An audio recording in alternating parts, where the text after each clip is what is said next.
guys, welcome back to the channel. Jay here. I hope you're all doing really well. Today we're going to go through something that I've touched on previously in other videos but never really done a deep dive on, and that is color correction. There seems to be a bit of confusion online between color correction and color grading, so I'm just going to go through my approach to color grading today, what I do on every single shot, and we're going to go through a few different scenarios just so you can see how it's going to help improve your workflow when you do get to the color grading process and just help speed all of that up. So we're not going to waste time, let's hop into Resolve and get started. So we're in Resolve and we're going to start off with this clip here. This was a live session that we shot, I think like a year or so ago, just in a church. And we're looking at how we can improve this image. So the first thing that I want to do is look at my scopes, and I tend to look at the vector scope for my balance, and it's fine, like things are white and that's all good. But I think it's just leaning everywhere a little bit too red. So what I'm going to do is I'm going to bring in my node sub power grade here. And you'll have seen this before if you've seen my previous videos, but all we've got is an exposure node, a contrast pivot node, a balance node, and a saturation node using HSV. And all I'm going to do is work under a LUT. So we're going to add a new serial node. We're going to go to my LUTs and I'm going to use this Colin Kelly film print emulation. Just pop that at the end. So we're working under the LUT straight away, and you can see that's done a bit. And let's have a look at our scopes. So we're still pretty red, pretty yellow. So I want to try and introduce a bit more color separation. So I'm going to look at the balance first of all, just because I like to start there so I can see where all my colors are going to sit. So we're going to work in the balance node first. So all we're going to do is bring up our scope. We can see that we are leaning pretty red, pretty yellow at the moment. We are technically getting balance, it's white, but I just want to introduce more color separation, and then we can work on bringing everything else back.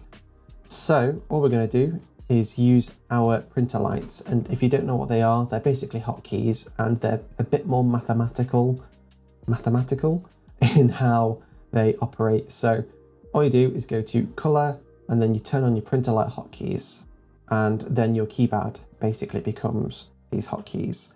So all we're going to do is subtract one red, maybe another, and then some yellow as well. So that's the before and after. So you can see it's looking pretty dark now. We've taken some color out the skin because we've subtracted some red and some green there. Okay, so what we need to do is bring that back up, and I'm going to work in linear for my exposure. Just bring that back up a little bit and then introduce some contrast. Okay, so just to see where we started, that's where we started. This is where we are at the moment, and just for some good measure, let's see what happens when we introduce some saturation. And let's take some down a little bit. So you can see all that's doing is adding a bit more red to his skin tones and back here as well. And we're still white. We've still got white, that's still all good. All we've done is taken out a lot of red. And that could have just been from the bounce in the room. It could have been the lens, the camera, the filter, anything.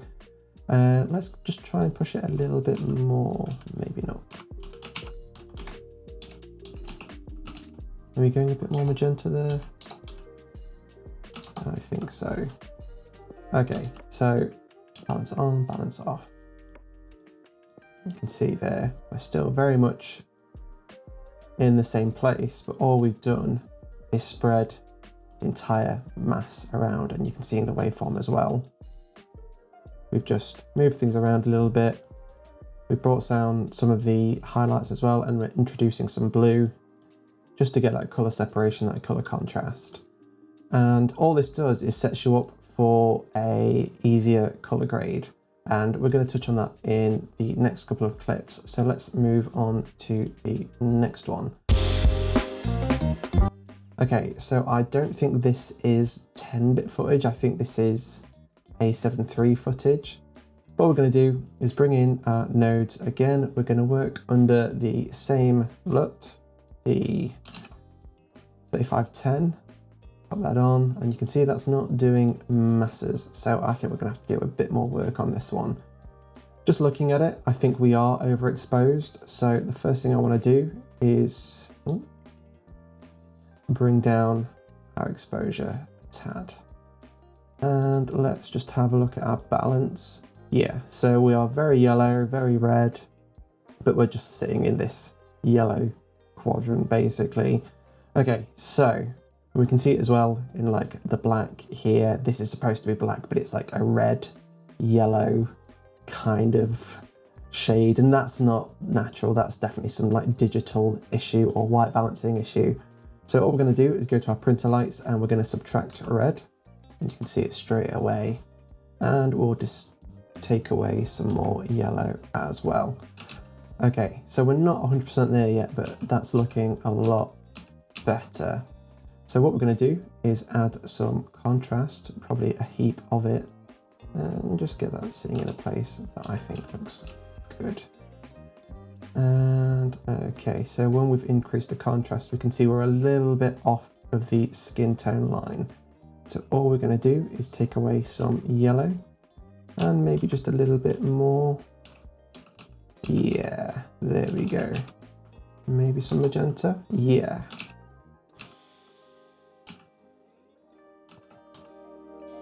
Take away the red. There we go. So if you can hear me like talking to myself a little bit, it's because it is like a lot of trial and error. It's just basically trusting your eyes, trusting your scopes. And let's have a look at the saturation as well, just to see if we can bring anything back. And roll that down again.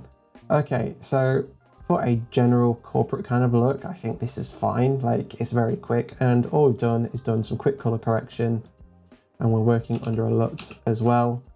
And let's just see the before and after. So that's the before and that's the after, and I'm happy with that. I'd be happy to send that on. Let's just quickly do that. Where is our skin tone sitting? We're a little bit hot, but I think for this kind of high key kind of look, that looks great. Okay, so the main things to look out for here is making sure you are kind of riding the skin tone line as much as possible. And let's have a look. So we're a little bit shy of it, but I think with the makeup and stuff, the tanning kind of look, you kind of want to be true to that. And that's about it for this one. You can see we've still got true white up here. And all we've done is make sure we've got skin tones, and then we've introduced some color separation as well in her clothes as well. They're not exactly black, they're a little bit tealy, a little bit blue, but honestly, I think that's fine. It just adds to the separation and makes it a bit more of a digestible image as well. So let's move on to the third one.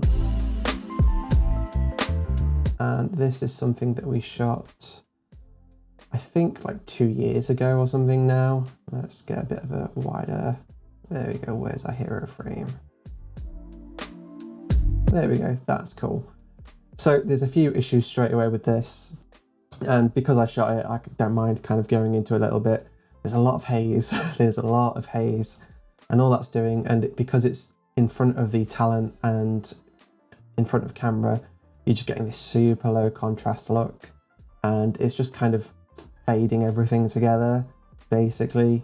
So we need to try and fix that, and you might find that you do get clips sometimes that are just a little bit janky, I guess. So all we're going to do is bring in our node setup again, and we are going to start, I think, with adding same LUT, just so we know what we're working with. And you can see that's done some bits already, it's just moved some bits around. Okay, so let's work on the balance. So I'm just going to freehand this one a little bit and just try and get some more neutral blacks. Maybe push it that way a little bit. So you can see we're losing a bit of the purple, but all we're technically doing is shifting the entire image. That color can still be pushed back up over there. And you can see that in the vector scope as well. You can't see my mouse, but if you look in the blue channel and the magenta channel, all we've done is shifted it so we get some more neutral blacks. And they're not exactly neutral, but all we're doing is creating some separation so not every single color is living in this magenta blue space. And the jacket's still red, that's all good, but it just means that we can easily define the different band members as well. Okay, so next thing we're going to do is add some contrast. So let's bump that up. Maybe change the exposure a little bit. We are a little bit too hot, I think. Let's go for a bit more. That's quite poppy. And the last thing is saturation. And this is where we can increase the colors a bit more. As they were quite saturated to begin with, you can see they're pushing to blue and magenta quite heavily. And all we're doing here is bringing that back. But this is way better. So if we just take everything off and go back. So it feels a little bit different, but there's a lot more definition. We can see, you know, each band member a bit better. And all this does is set you up for a much better and more consistent color grade. So even though we've got this look just here, we can add another node if we call this, I don't know, look. And all we can do is just start shifting things around. I'm not really going in with any kind of intention here. I'm just kind of playing and seeing what looks good. And because it's quite stylized, I'm not too worried about skin tone. I do remember this light being quite a warm light, but you can see there, we can get a lot more color separation. Whereas if we tried without the balance, you can see, whilst you can do it, you're having to push a lot more, and you're going to have to do this on every single shot to try and get that kind of look. Whereas if you set yourself up with a better balance and more separation from the get-go, you're going to have a better time. Let's try and push some more blue out of that. I'm just tinkering at this point. I remember when I graded this, actually, it was something that I struggled with because I'd never really worked with just super high RGB lighting before. So I remember getting into the grade and thinking, oh no, what have I done? But you just find over time that it's not too bad when you know what you're doing. And it's something that you can push too far. We are very heavily saturated at the moment. I think, yeah, a lot of that's coming from these tubes here, so that's fine. And we are still pretty good in terms of, let's have a look. Yeah, so all we're doing there is just increasing that contrast even more. And even though we did start off with like this magenta-y wash kind of look, I can't exactly remember how it looked on set, but I do remember we were trying to go for this blue kind of background vibe. So this is the node tree that I would generally start with from the get-go, and then if I wanted to introduce things further down the line, then you can do so. If you want to add a vignette or something like that, let's just do that now, just to